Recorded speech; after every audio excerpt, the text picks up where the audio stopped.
Pantera. Ciężarówki, proszę Państwa, zostały od podstaw odbudowane tutaj przez pana Koteckiego.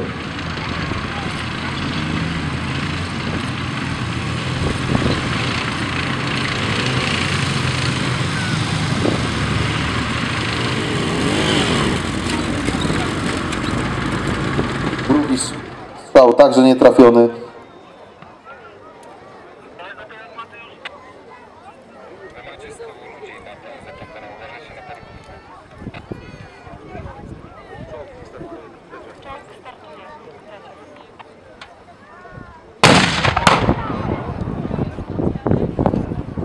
Wystrzał z Pantery. Rosjanie porzucają działo, zajmują pozycję w tyralierze i oczekują na wsparcie.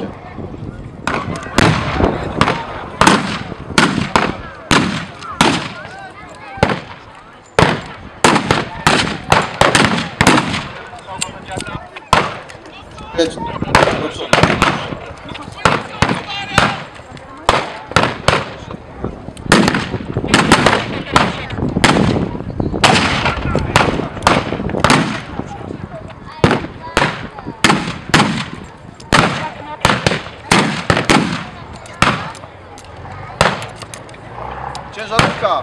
Ciężarówka!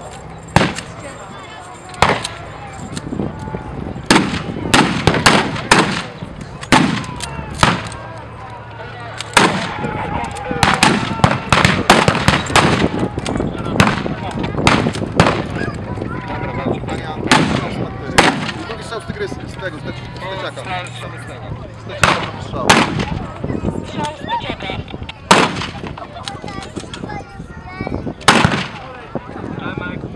T-34 zajął pozycję ogniową, namierza Panterę.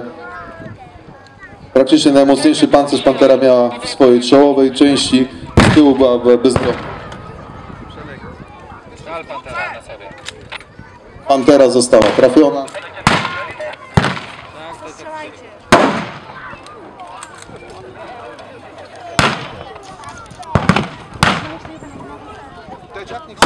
Teczak strzeli jeszcze raz.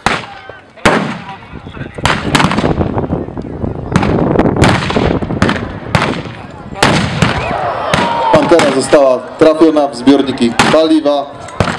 Jednakże atak rosyjski chwilowo został powstrzymany zmasowanym ogniem niemieckim. Rosjanie proszą o wsparcie artylerii.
Rosjanie zajmują Stężycę.